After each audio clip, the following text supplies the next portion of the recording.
Great. Is it okay? Can we start? Great. יש ספר כזה של קטגירי, שהוא היה היורש של סוזוקי. כן. בספר, you have to say something. It's a big challenge. So welcome everybody. I'm very happy to be here and to open this breakout session. My name is Asaf Federman. I'm the Director of Training and Development at the Muda Institute for Mindfulness, Science and Society at IDC. You've heard Nava in the big session. She's the founder of our institute. And I will not say a lot about that. If you want to get more information, we have a stand outside and you can talk with me later on. So I'm happy to open this session, which deals with the title is "What do clinically based mindfulness programs have to offer for our well-being?" So the three of us here, and I'll introduce us in a minute, all work within the field of mindfulness in clinical and psychotherapy settings, and we want to dedicate the next half an hour, 40 minutes to talking about the translation of the insights and knowledge that we have from the clinical setting into other settings as well, like business settings and general, kind of the general public as well. So here with me are Dr. Oded Arbel, who is a psychiatrist and founder and director of the Mindfulness Clinic at the Beersheba Mental Health Center. And he directs also a 3-year Buddhist psychotherapy training program for therapists. He will say more about that in a minute. And Shantam Zohar, who is a co-founder and director of the mindfulness-based therapy program at Bar-Ilan University. This is a 3-year program for practicing therapists. He teaches a 2-year course on mindfulness and compassion to teachers at the Tel Aviv University School of Education, and maintains a private psychotherapy practice. Maybe just a word about the background of where we come from. So I'm, in terms of therapy, I do cognitive behavioral therapy, it's a CBT. It's a form of psychotherapy. But most of my work today is dedicated to teaching mindfulness. So I teach mindfulness-based programs, MBSR, MBCT, and in our center we train people to teach that as well. So I wonder how we going to kind of proceed. Maybe we can dedicate a few minutes for each of us to say something about the context in which we work. Is that agreeable? And then we can kind of move on to define more subtly the question that we're dealing with today here, which is about wellness. So you can perhaps say something about where it meets you. So let's do that for a couple of minutes and then move to the issue of wellness.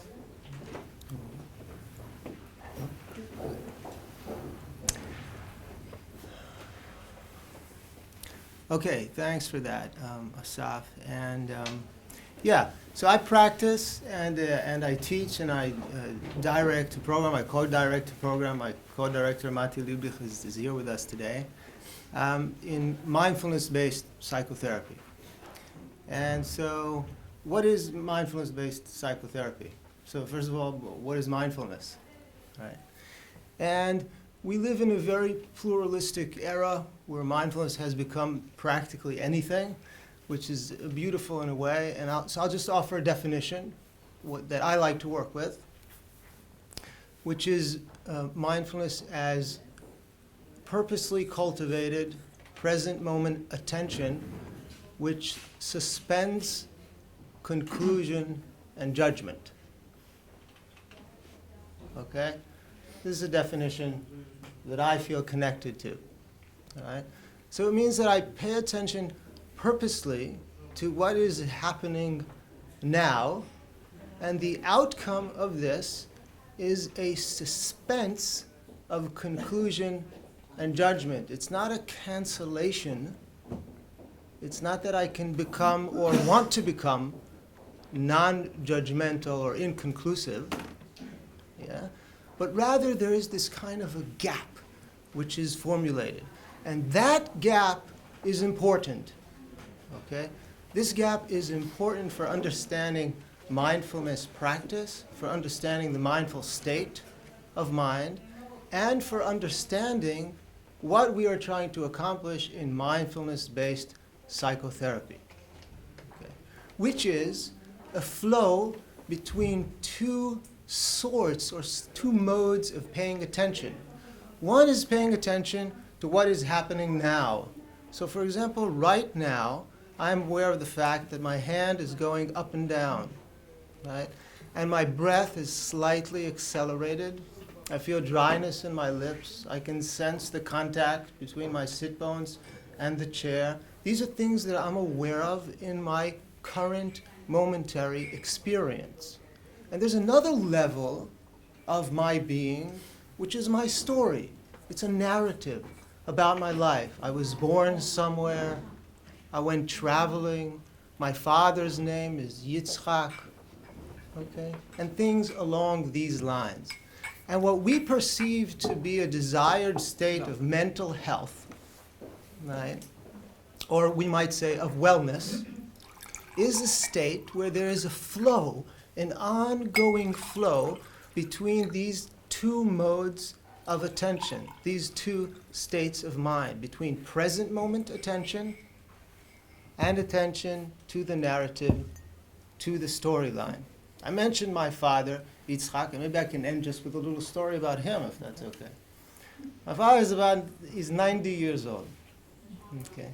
And 5 years ago, just around the time when my son was born, we held a big 85th birthday party for my father. This is Israel, we're a big clan, we got 100 people into the room, and we said, let's celebrate. So we did what you do at such celebrations, and then we asked my father, Yitzchak, please, would you say something? Oded just quoted a great Zen master who said, you have to say something. So we said to my father, would you please say something? So he agreed. So he stood up and he said to us, the 100 members of his clan, right, his children, his grandchildren, and his great-grandchildren, you may think that I am an old man, 85 years old, and close to the end of my life.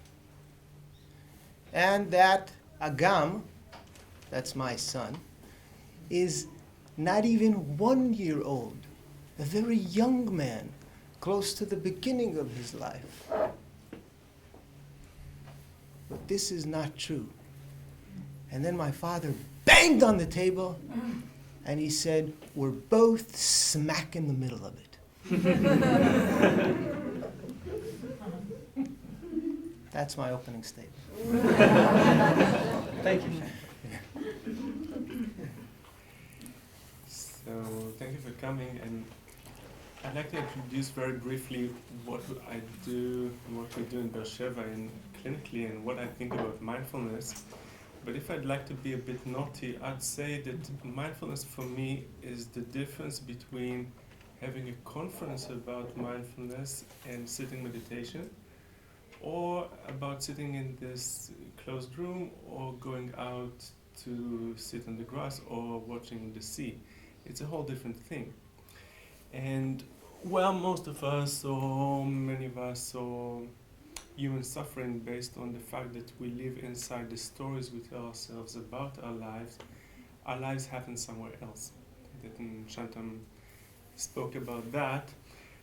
Our life and our psychic life and our emotional life lives in something that is much more gentle and is much more difficult to touch if you don't pay attention.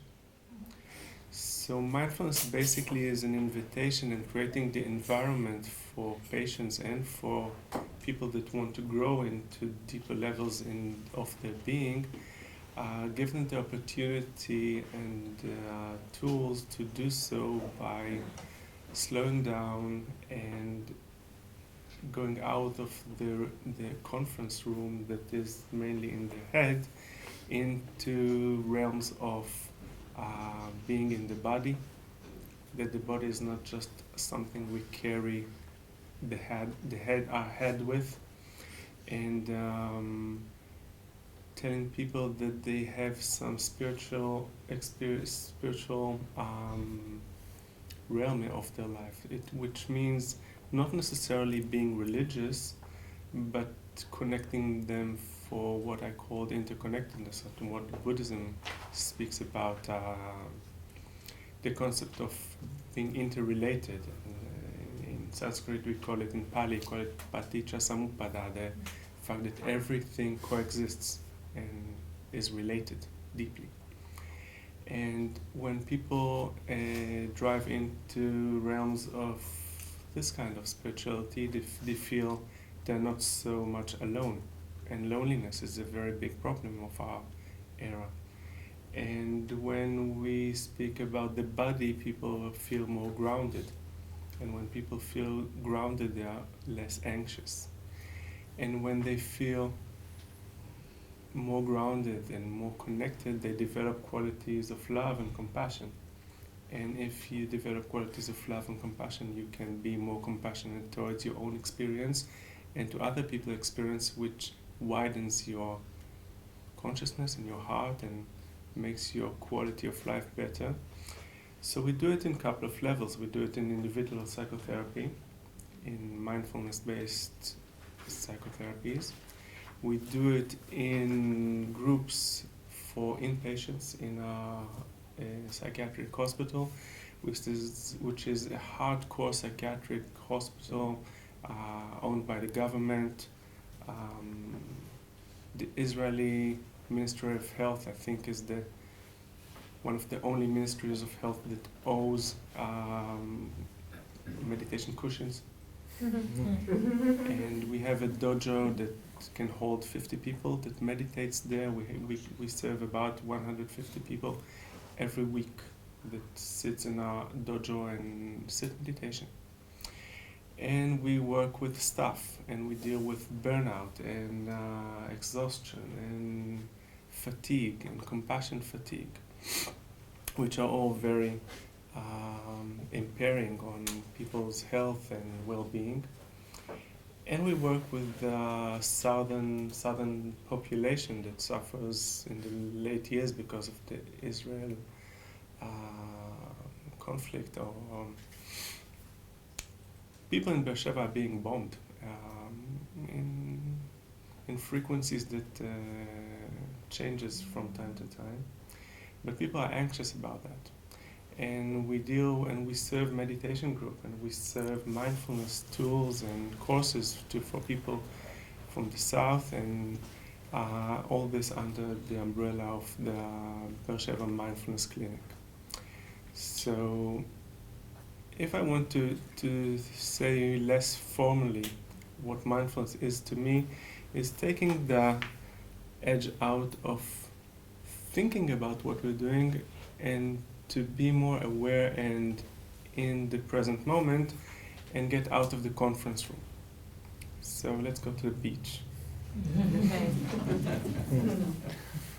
No problem with that. No objections here.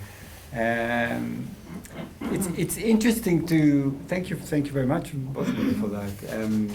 I kind of want to, in the spirit of that, bring some attention to you, because we're sitting here kind of confronting each other in a strange way. But I think what's the suggestion here is, what's going on right now for you when you sit here? You listen to us, we talk. I was just a minute ago listening to what Oded and Shantam were saying. And something is going on in that conversation, and something is going on in every being that is in this room. So what is that? And for me, mindfulness is a lot about that question of what's going on now, what's going on right now. And because what's going on right now is the key to what will happen in a minute or in the future, whatever it is, a minute or hour or maybe a year from now. So the interest that we have in what's happening right now is, of course, very clearly linked to therapeutic contexts. Because we usually, when we are in therapy, the context is you sit with someone, it's either a group or some individuals. You sit in a room and you want to know what's happening, what's going on. In perhaps some other forms of therapy, or it happens anyway, the thinking usually goes to what has been in the past or what will happen in the future. And then we say, if we're thinking about the past, it can be it can have some kind of therapeutic benefit, but it also can be what we call rumination. It's called kind of thinking over and over about something that happened and is no longer.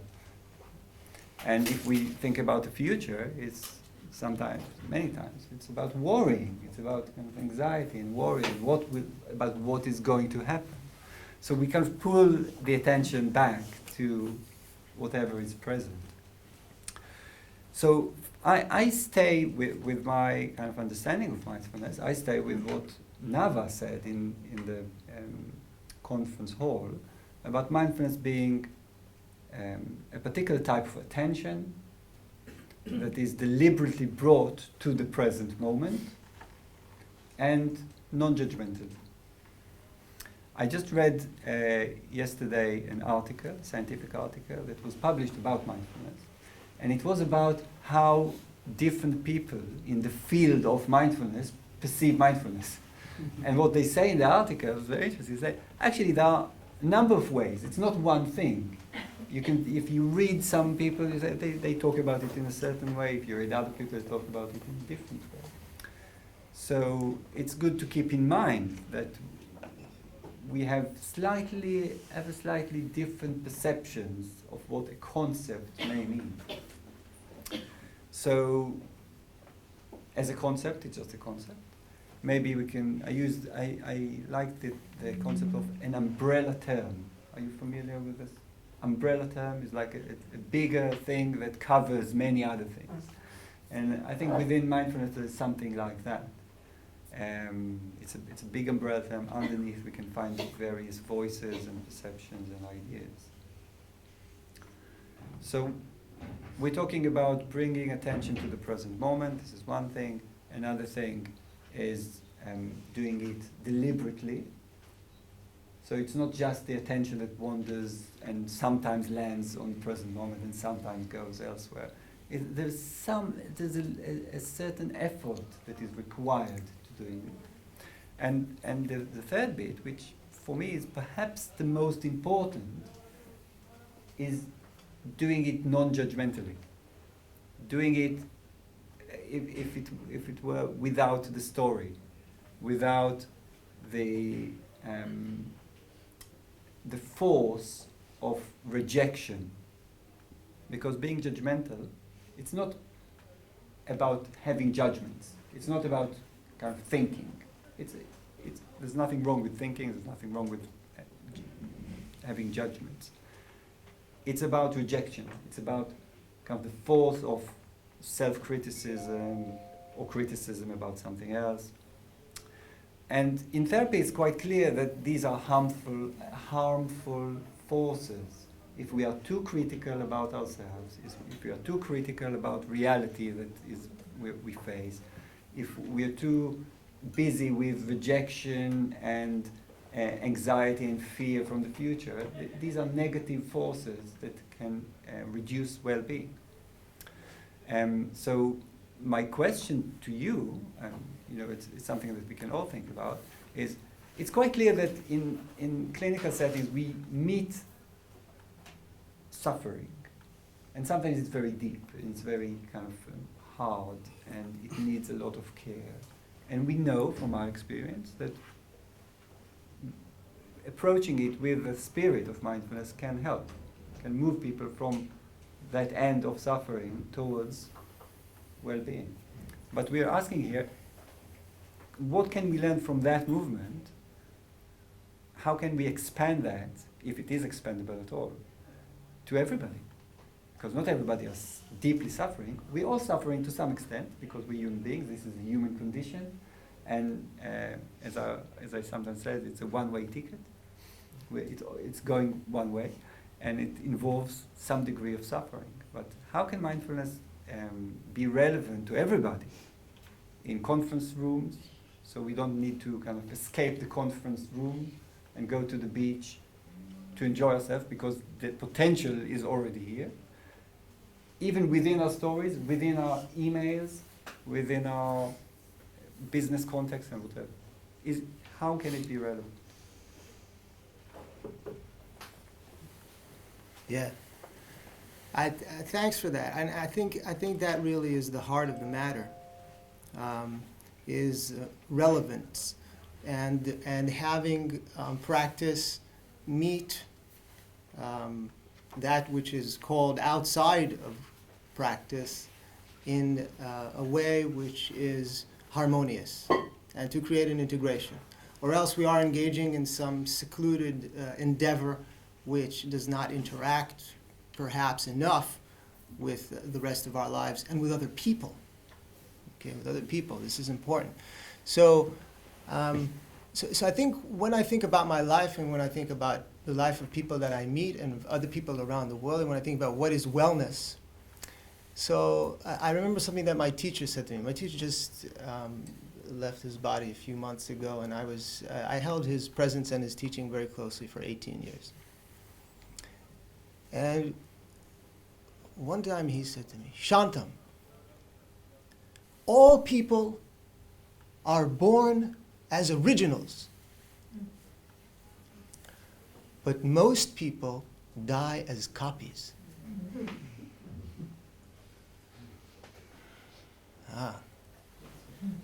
So there's something to contemplate for a few more years. Huh? So therefore what? And what does that mean? And how is that related to mindfulness? How's that related to relationship and to wellness? Right? Because what are we aspiring to become? Yeah?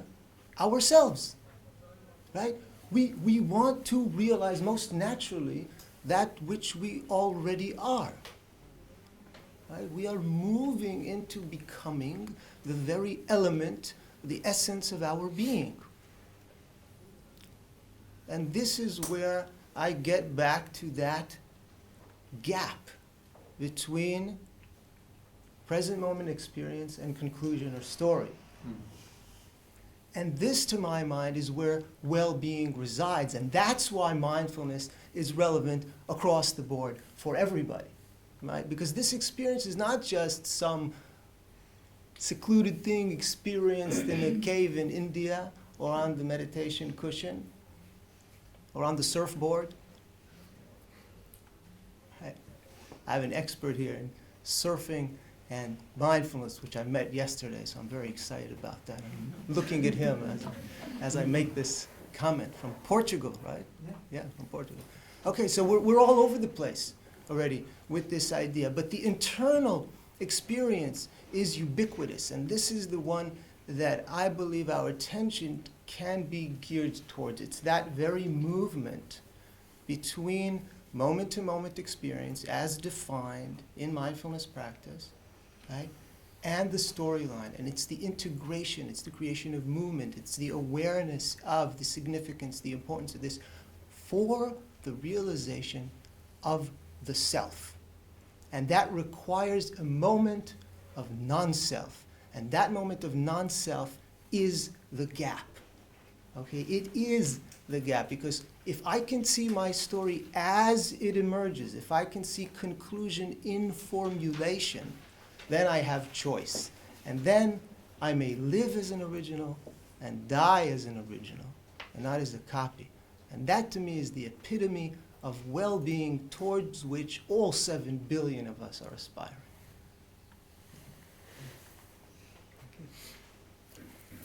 Oh, that's beautiful, Shantam. And then I want to continue from this place because there's a lecture, Chogyam Trungpa, which was one of the greatest teachers of our time, Tibetan teacher, interesting character, but brilliant teacher. And he says the most important task of a therapist is to become a full human being. And that's a strange way to look at therapy. And then he continues and says, and to inspire full human beingness in others. And he said, therapy is all about targeting the place which is our basic wakefulness. Can you say that sentence Wakefulness. again? But from the beginning, I didn't The hear beginning, the main task of a therapist is to become a full human being and to inspire full human beingness in others. And according to Buddhism, suffering is ingrained in the world. It's inherent.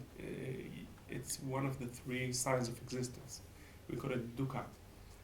And I don't know anyone who's free of suffering at some extent. If you do, I'll be very happy to meet you after the session. And that's what we make a living of. But on a deeper level, I think we can see, if we target this basic wakefulness, we can see it in individuals, we can see it in groups, we can see it in organizations, and we can see it in businesses. Every organ, every system has its own suffering and has its own